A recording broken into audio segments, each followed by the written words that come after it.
We are just so thrilled and honored to be joined today by Mike Vescera. Mike is a legendary heavy metal and hard rock vocalist who's performed with bands like Loudness, Obsession, and Yngwie Malmsteen, among many others. He's not only a vocalist and a classically trained pianist, but has earned a reputation as a masterful producer and audio engineer.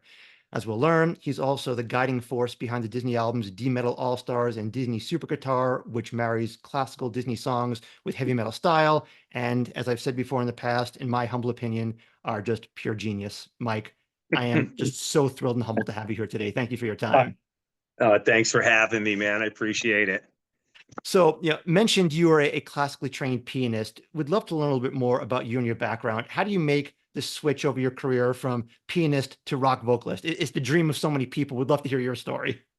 Yeah, well, my mom was a singer when I was young. She was in shows and stuff in the Northeast, and I had two older brothers that played in rock bands. So I was just like always kind of obsessed with that. But my mom wanted me to be a pianist. So um, she started me with the lessons, and I started to get good. And I had a really great teacher that was a teacher back in Connecticut, that her husband was a famous conductor and everything. So I studied with her for a bunch of years, and but my heart was, I just wanted to be a rock guy. I just wanted to I'd be doing my piano lessons and stuff, and then playing along with like Ted Nugent or Queen or something on the piano. My mother'd want to strangle me, but that's how, and I was actually really good when I was young. I got really far away from it, but I was originally supposed to go to New York School of Music.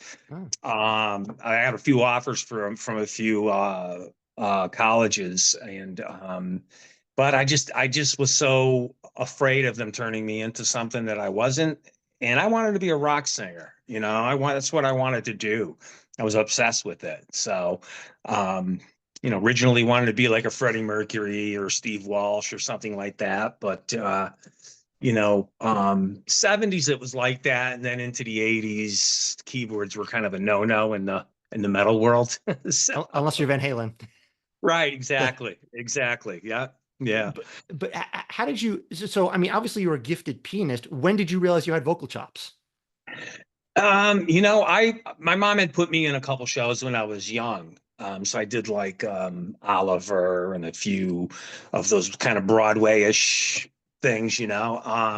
So I could carry a tune, and I just had to try it. And my eldest brother was a singer, so I would see his band practicing, rehearse, and everything. So he kind of pushed me into it and got me into a local friend's band to try singing. And I wasn't so good in the beginning, like most, but I just stuck to it and stuck to it, and turned into, I guess, what I am today. So I mean, between Obsession and Loudness, which was a Japanese band, and you were brought right. on to bring some which again, Soldier of Fortune, we chatted before. Just for me, it's like a top 10 heavy metal album of all time. It's just Yeah. great vocals, Yeah. unbelievable musicianship, great commercial Yeah. appeal. What a great album! Yeah. They're a great band. When they approached me, I was already a huge fan of Loudness. And, I get the call. I'm like, Loudness? Yeah, I figured it had to be something, somebody was confused somewhere. But, I was like, oh my God, these guys are amazing, incredible musicians. So, yeah, I was really excited when they called. Um, but yeah, killer record. I agree. And when I tour and stuff, and most other musicians and other groups and stuff, they always tell me like that record's one of my favorite records. You know, so at the time we didn't know, but it is really a cool record. And I guess those who know, but Akira Takasaki is a criminally underrated guitar player. Oh my God, he's Phenomenal. he's insane. He Yeah. really is, and he's probably the only guitar player I've ever during a live show sat back and looked and said, "Holy man, just wow." And he's the only guy. And I've played with some serious guitar players, but Akira is, yeah, he's highly underrated. He's amazing. And he's the only guy that's ever blown me away live, where I actually sat back and said, "Wow." So Well, considering you play with Ingve, that's extraordinarily high praise. Yeah, yeah. Well, that's a Uh, whole nother I story. I can only imagine. Yeah, yeah. But let's get back to you. So, Okay. what who's some of your influences, right? You kind of mentioned you want to be the Freddie Mercury type. Who did you Yeah. model yourself after? Who did you want to be like when you were learning to sing and play? Freddie Mercury was really, really the main, I was a Queen fanatic, Yeah. because of the piano and the singing, and I just loved everything about Queen, the classical style they had and the harmonies. And as I got a little older, of course, Ronnie Dio and Halford, the metal world, Ian Gillan from Purple, and I was a big Uriah Heep fan when I was Great. really young too. Awesome. Awesome. But I would say Freddie Mercury, and as time went on, probably Dio and Halford, those guys. A lot of the English wave of metal that came in the early '80s, a lot of those guys, Tigers of Pantang and Angel Witch. I don't know if you know some of these guys. No, believe me, you and I are talking all the same language, all the same Yeah, stuff. But what's interesting is all these great influences, all these great vocalists, you were able to carve out your own style as well. I mean, yeah. you hear Mike Vescera, everyone knows it's you when they hear you. Right. Yeah. And although I admired people and I wanted to be, sort of like that, I always wanted to be myself. I could never understand wanting to sound just like another singer or Yeah. be that, it's, you don't have no identification, I mean, it's just, like you said, people know it's me when they hear me sing. So, part of that's just being lucky, lucky that I had a unique sounding voice and I was able to do that. So, um, I'm happy about that. And the only thing with that is unless you want the Mike Vescera sound in your music, you don't want me to sing. So it has to be a specific. I want this guy. So Well, it doesn't seem like it's been much of an issue because you've been pretty highly in demand. And yeah, yeah. not only as a vocalist, but also I kind of mentioned, you've become this extraordinarily well-regarded audio engineer and producer. When that transition happened? I've always been interested in the creation side, the technology and stuff with recording. So I was always involved, even from the Obsession days. We were always really involved in the recording process. But just as the years went on, I was more and more involved.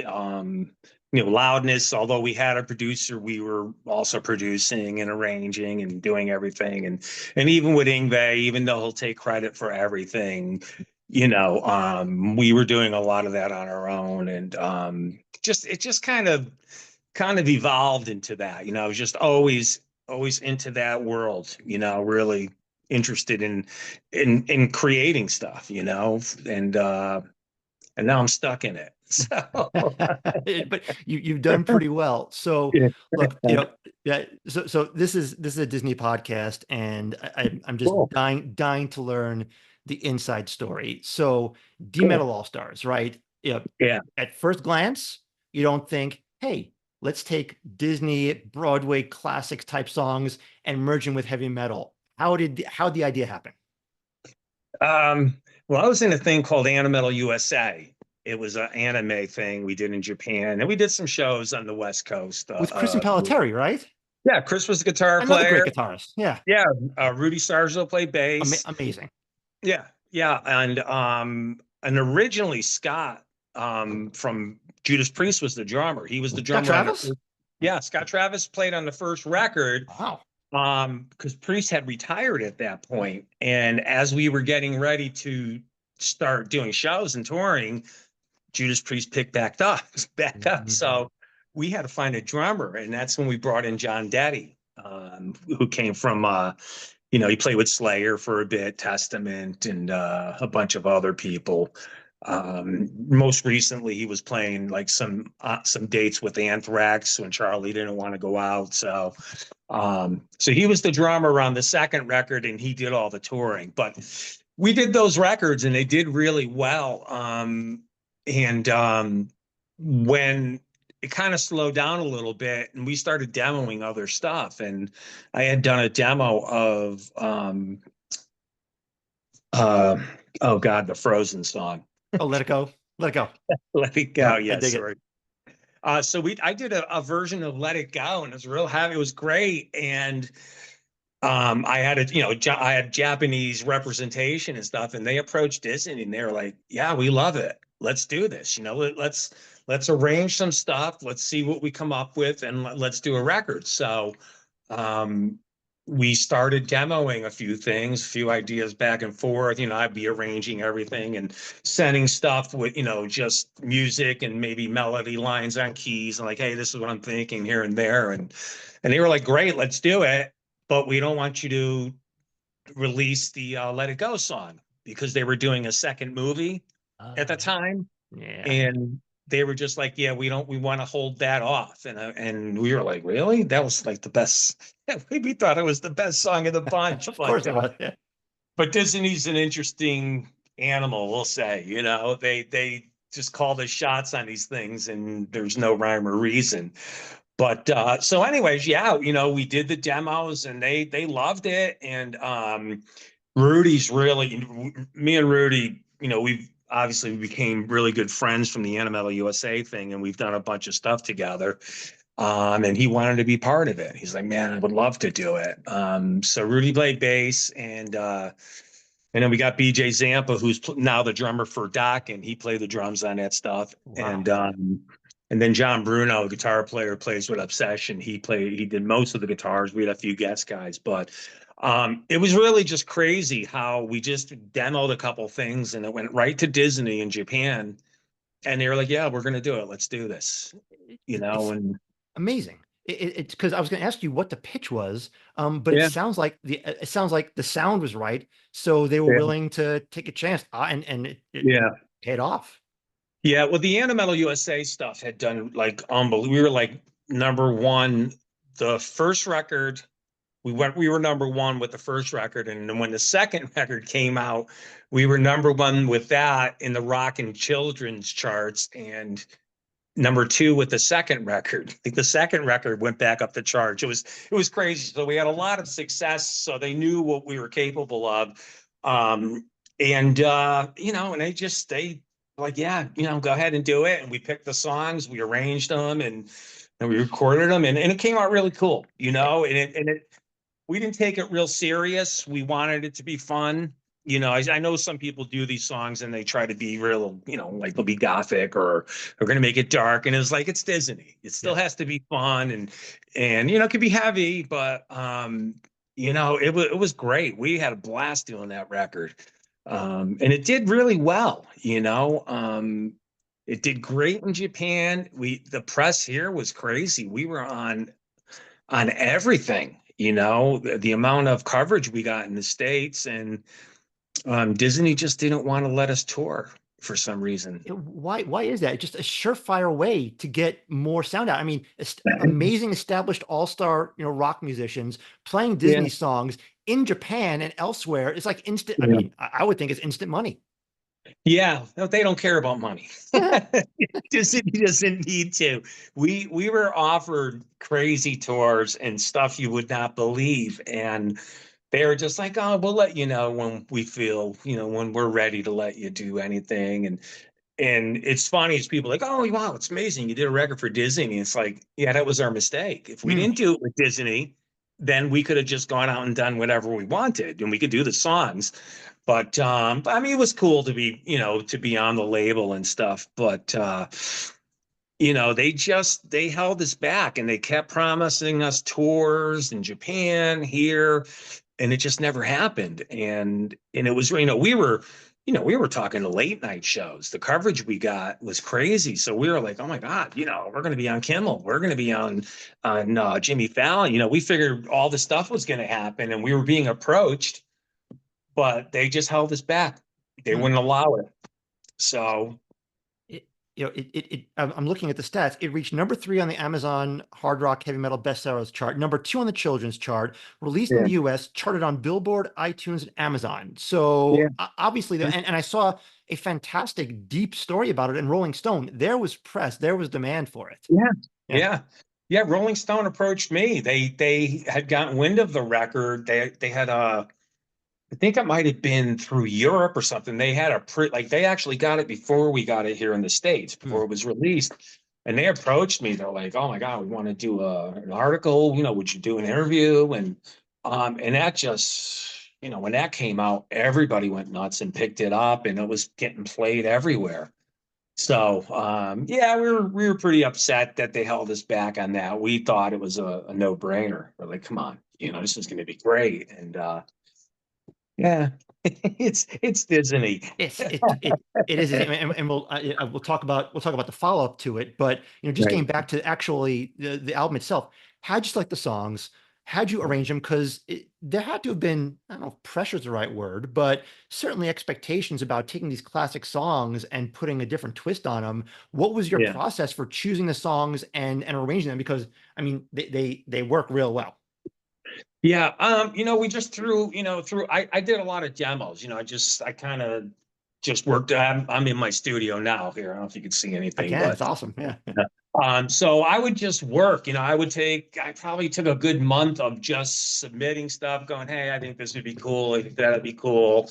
What about this, that, and the other? And, they would hear it and go, well, how about if we change this, that, or the other? And we would just go back and forth on parts. And then they'd be like, hey, we'd like to do a medley, can you put a medley together? And I'm like, okay, and that's how the medley came about. And I'm like, how am I going to get these songs together, and you just work it out, and just spend a little time. But they're pretty good with allowing us to do what we thought. They had a lot of faith in us, and for the most part, it was very minor things. The only thing that was a problem was the Let It Go song. Yeah. They were like, you signed us because of this song, but you won't let us release it. So, you know, confusing. But again, it's Disney.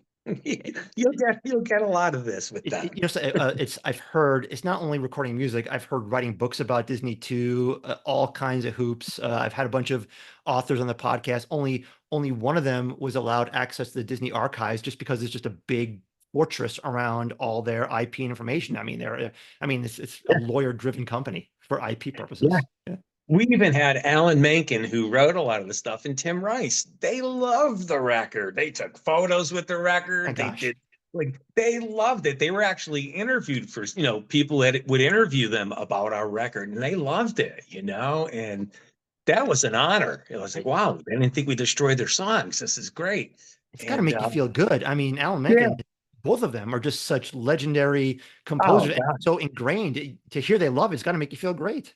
Yeah, no, it was unbelievable. So, like I said, we're like, oh my God, this is it. We're going through the roof. We're gonna, you get the, don't make plans for the next few years. You guys are gonna be busy, and then you sit twiddling your thumbs for the next 2 years. So, Yeah. you know, it's Uh, just it's the world of music. So it's the music, it's the business part of the music business, right? it is. Yeah, Yeah. yeah, So, you great success with Disney Super Guitar. I'm sorry, with D Metal All Stars. So then, yeah, I mean, obviously there was enough of a relationship to kind of do Disney Super Guitar. But it's the same, it's similar, but very, very different because yeah. it's a bit more niche. Now, if you were to say to me, I mean, if as far as I'm concerned, it's like, hey, I'm going to write an album for Jonathan Goodman because he's the person that would love to hear this. So I felt like this album was done for me. It's like all my interests, some of my favorite guitars, my biggest Right. inspirations, all put together. How did that happen from your band performing to getting just a veritable who's who of heavy legendary shred guitar players to do this? That I got to hear. Yeah, it was funny because everybody we approached, we had thrown out around some names, and everyone we approached was like, "Oh yeah, I'd love to do this." And you're thinking like, "Oh, Zach Wild's gonna, he's really gonna, I don't want to do that," Yeah. and he's like, "Oh my God, my wife calls me the Beast. I gotta play Beauty and the Beast," and and just all of them, Paul Gilbert, Yeah. just everyone we approached was so excited and willing to do it, and they all did such a great job. But we had when they approached me, they're like, "Hey, we think we'd like to do an instrumental version, and we'll get a bunch of players, get to, a bunch of guest guys." And again, I went in and got the songs that they thought would be good, and I arranged them, and I just purposely made it, for the guitar players so they can show their thing and do the melodies and all that good stuff. That's what I was going to ask you. Like, so You didn't say, "Hey, Paul Gilbert, I want you to perform a song. What do you want to do?" It was like, "Hey, Paul, we're doing Under the Sea. Your style would be great." So you arranged most of it and you just let him rip with the wah wah over it, right? Pretty much, Yeah. pretty much. We had an idea of who would be good on what, Yeah. So yeah, it was pretty easy, a lot easier than you would expect with so many different players, and there it was just everybody was so happy to be part of it, and there wasn't, I don't think there was one issue with anything.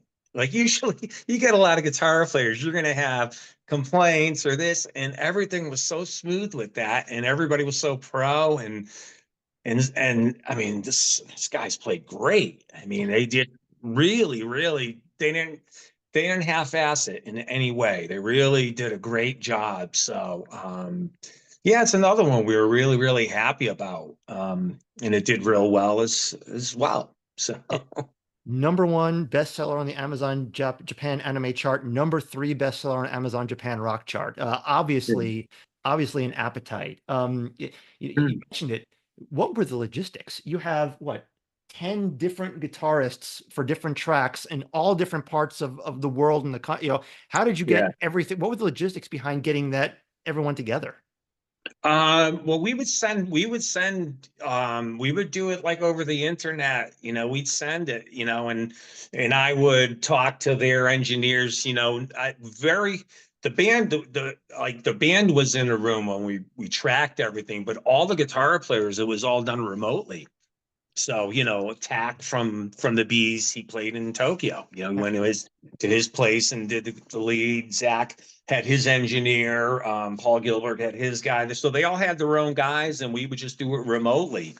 It was just, the time frame of doing it. There was no time for me to, some of them were like, "Oh, can you fly out here? Can you this?" And I'm like, it's just, I was just doing so many crazy things back here for the record, getting it ready and, to go into mix and stuff. And it just wasn't feasible. Um, and yeah, I was, what's his name? Jeff Watson Oh, yeah. from Night Ranger. Night Ranger. Yeah. Yeah, Jeff. He was like, "Oh," he was like, "You really wanted me to go out there and work with them," and I'm like, "Jeff, I just can't. I just don't have the time. I can't get out there. It's crazy here right now." But I mean, they all have their guys that are great that can push the buttons and stuff, and I would send them a melody idea and something to work off of. So I kind of knew what they were going to do, and I was just like, do what you have to do in the lead sections and just do whatever during the song. But obviously you have to do the melody so people recognize the song. So but yeah, that was a lot of fun. It was great and really successful, and nothing happened. Well, I was going to ask, right? So that was your second album with Disney. So what was so at that point was like, all right, it was cute, but time to move on. Yeah, pretty much. Yeah. We were really frustrated at the time, especially like someone like Rudy, he's been there and done it. And he's like, "No, I've seen things that I've been involved with take off, it's like, this is going to be huge. It's going to be huge. And it doesn't. It's like, what's going on? What is the problem here? And there's just a lot of politics involved. I mean, Disney's great. I appreciate them doing, letting us do the records with them. But the fact that they like to be in full control is a little difficult, and being rock musicians, we don't like being told what to do. It goes against the whole, heavy metal rebellion type thing, right? Yeah, exactly. Exactly. What? Yeah. But so yeah, at that point we're like, listen, we probably need to kind of break away a little bit. I still work with the label in Japan Huh. that was with Disney, but they broke away from Disney as well. Hmm. So I'm still in talks with them about possibly doing something new for them. But it's just, the politics of all of it. It's really what kills a lot of things. People don't understand. Like, "Oh, why weren't you touring? Why weren't you this?" And it's like, well, it really, there's a lot more involved. So, um, but yeah, at that point, we felt we needed to do something different. And I want to certainly talk about, Animes X, which is your new project. But What, as you look back, well, I mean, you're right. With all the politics, it might have taken, it might have been frustrating, but you still are able to put out two unbelievable products, Right. like just absolutely impeccable musical craftsmanship, top of the line musicians. And I think, as far as I'm concerned, they're going to stand on their own for a long, long time. And I think it's just an Right. essential part that Disney fans and music fans need to know about. So that's why I'm so pleased, we're able to learn more about this story. Just out of curiosity, what was one of your favorite tracks? Like what are your favorite Disney songs that you were able to kind of make into your own? Oh God. Jeez, that's a difficult one. The medley, I love the medley with the Winnie the Pooh thing and all that because So we picked cute. some songs that were just, the Snow White and just the stuff we picked, you wouldn't expect it. I really enjoyed doing that and putting that together. I thought that was really cool. I like the older stuff. Really, I mean, I like the newer stuff like Beauty and the Beast and um of course, Let It Go. And what else did we do? She's the one that Michael Bolton sang. Oh, Go the Distance. That song is one of my favorites. So the Distance Song was rules. cool. Uh, I mean, I really like all of them, but the older stuff, just, when you get into it and you see how these guys wrote the stuff and you realize like, wow, you think it's a cute little song.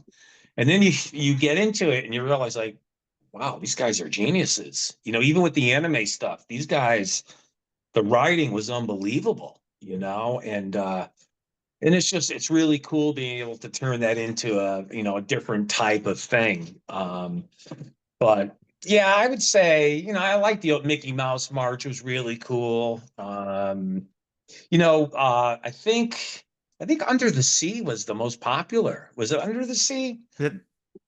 the Paul Gilbert version Or maybe or or Small World, maybe. It was one probably of those Small one of World. those Yeah, Small was yeah, Small World was on that one. I, I between just my take, I love them all, but I thought that A Whole New World came a out whole new world. spectacular. It came out Yeah, so great. yeah, that was cool. Yeah. I mean, like I said, I really like all of it. It's just it's hard to pick one, Yeah, like because kids, like your kids.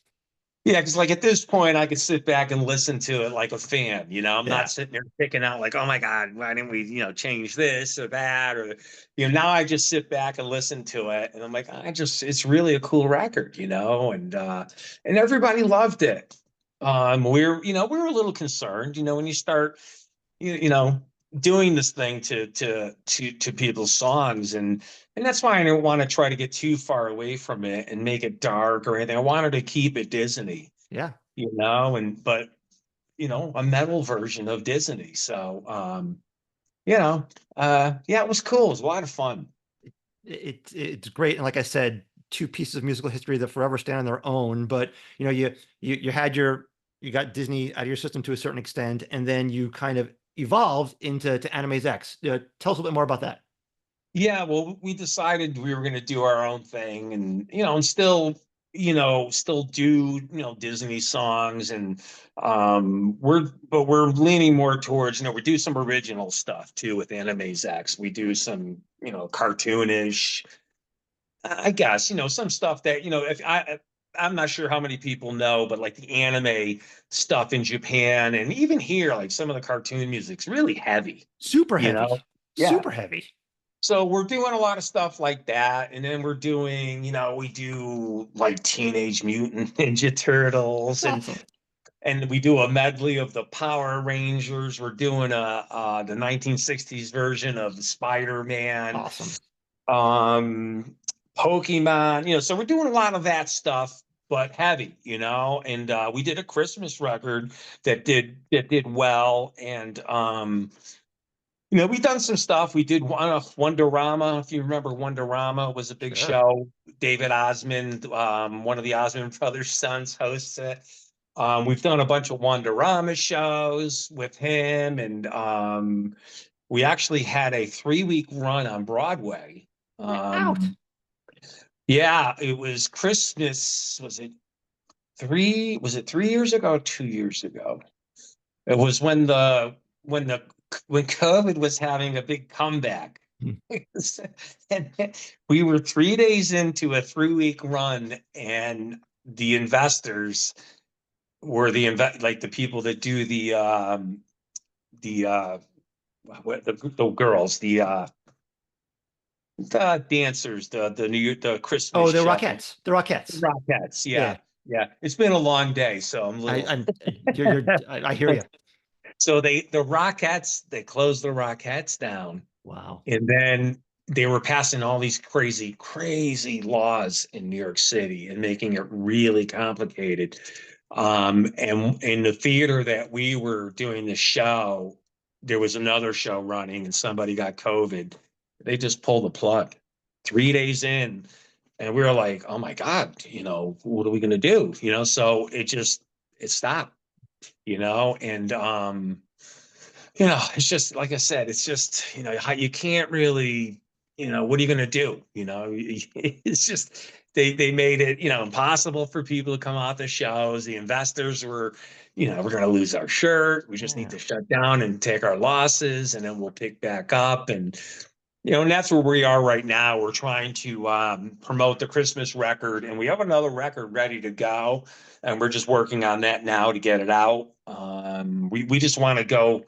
We're trying to get some really good promo people right now. We're talking to some people, and that's another world that's kind of gone away a lot. There's not a lot of. We used to have publicists left and right, Yeah. and promo people, and now to find people that can do a really good job, it's difficult. So we're just, we regrouped and we're getting ready to start really hitting it hard again. Um, and I stay busy producing other things, and I'm actually going to Brazil on the 11th. I have Wow. 3 or 4 shows in Brazil, and I'll be doing, loudness and Ingve stuff, and mostly that. That's Yeah, that's that's great. Now, that's do you think Anime's X is going to tour?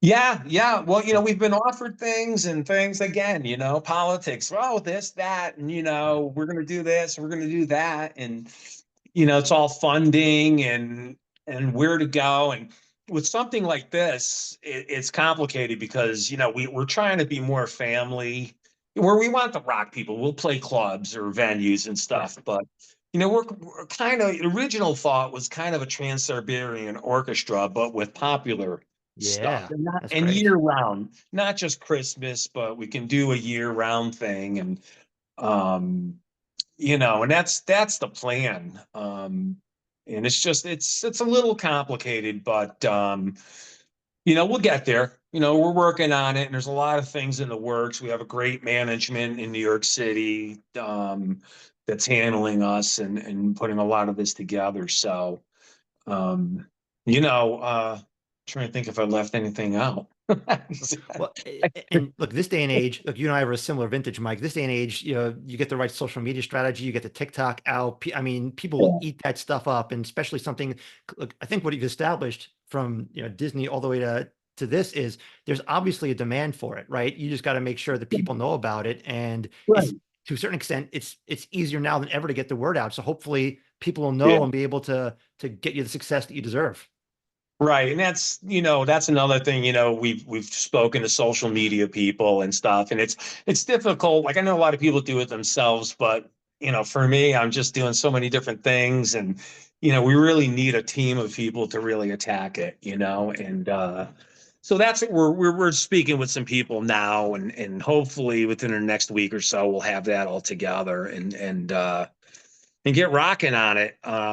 But I stay busy. I keep busy on a bunch of different stuff. But yeah, we're looking forward to getting that out. And there's a huge market Huge.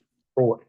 And even like the anime stuff here in the States, they'll a lot of times they'll fly me in just to sing a couple songs at these conventions, and 100,000 people, 200,000 people through the weekend, and it's just a whole world that a lot of people don't know exists. It's crazy. So there's a huge market out there, and like you said, it's just getting it to them and letting them know it's there. It's So. So, you're doing the show in Brazil, which is awesome. I wish I can go.